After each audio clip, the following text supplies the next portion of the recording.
My name is Megan Chesley. I'm the manager of recruitment at Ocean Casino Resort. So what inspired me to pursue a career in recruitment, I actually went to Rutgers University for human resource management. I even fell into human resource management while taking my prerequisites for business school. I started taking HR classes and something really just clicked. I had sort of my epiphany, aha moment, if you will.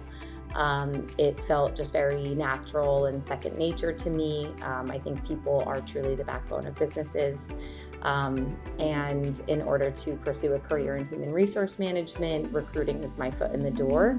And that is sort of where I stayed. I found that it was very fitting to my personality. I really enjoyed building connections with candidates, hiring managers, helping build teams and businesses, starting with hires themselves. I would say definitely the people, but I also love the challenges. The casino landscape is definitely just evolving as time goes on, as with any organization and any industry. But there are lots of things that we can do and improve upon. So I like to really get into a new role or organization and see what has been done and what can we continue to do, but also what can we start to do better. If there are any habits that maybe we should stop doing as well. So really just looking for areas of continuous improvement, and Ocean has such a massive organization and so many people, and there's lots of opportunity for me to build best practices, to continue to really just iterate on processes that we have and make them better. Our busy season runs pretty much all summer, but gearing up for the summer is really our busiest season. So October to May is incredibly busy. We hire about 500 employees for the season, which is pretty significant. And we do have a very small recruiting team. It's myself, 2 recruiters, and a human resources coordinator. We're very lucky to have the support of our entire HR team, which is only about 20 people still though. So to bring on that amount of people, there are long days. There's lots of work that goes into it. How I like to keep the team motivated is really just coming together and letting them know that we're all in it together. There's no task too big or too small for any of us, and just the things that we can accomplish when we work together. We can get through anything, and also just letting them know that there is going to be sort of that light at the end of the tunnel, that things will slow down again, and just reminding them that we are really helping Ocean to succeed in our busiest season that will help carry us through the rest of the year.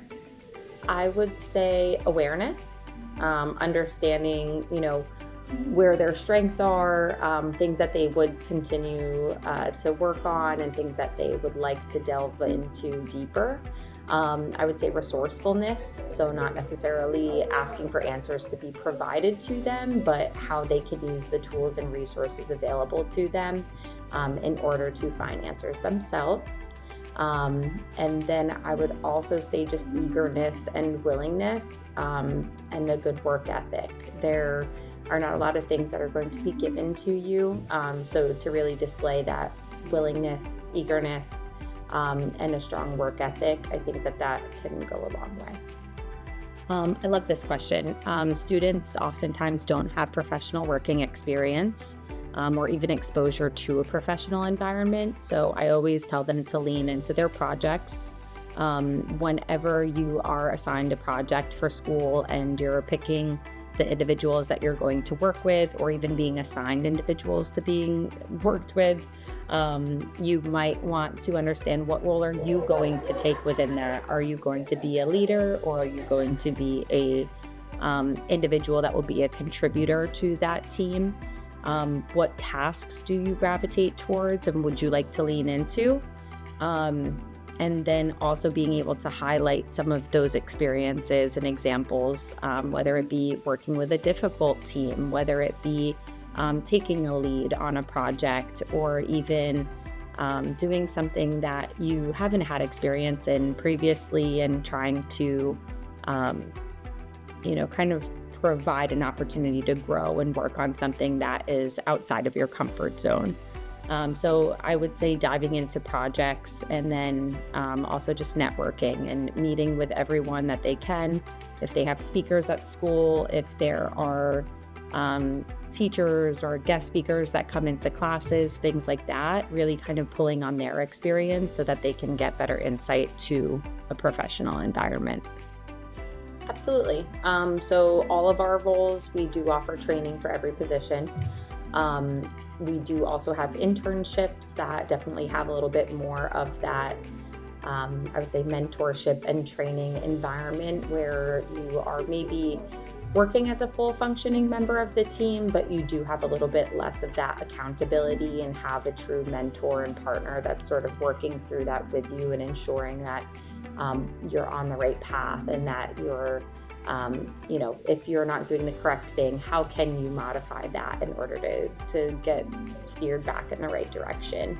As far as mentorship, we were actually just chatting about apprenticeship programs for some of the positions that we do work with our local unions for. But to answer the question, yes, there's lots of training and mentorship opportunities for more entry-level individuals. If you don't know the answer to something, it is perfectly okay to admit that you don't know the answer to something. I would say that falls back into that awareness bucket that we chatted about earlier, knowing where your limits are. And if, maybe you have something that you're familiar with elsewhere, it's okay to tie that in. But also, if you don't know the answer to something, it's okay to admit that.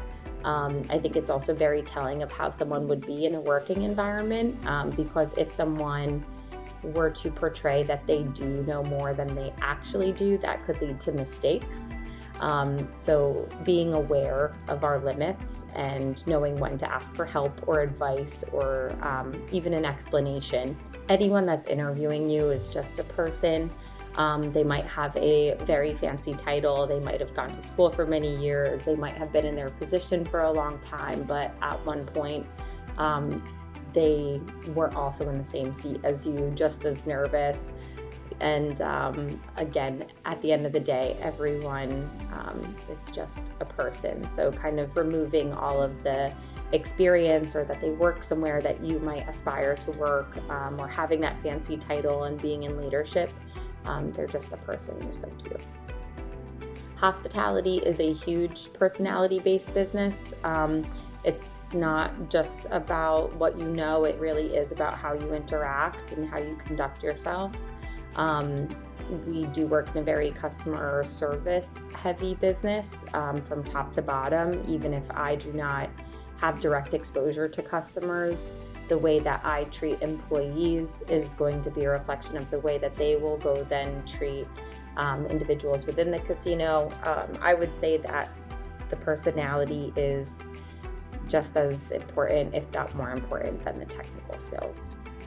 All of my experiences with Ideal are great. Vivian is always such a great resource for us and such an advocate for students here at Ideal. But I have always felt nothing but welcome and supported and appreciated by Ideal. So I would say I always have a phenomenal experience.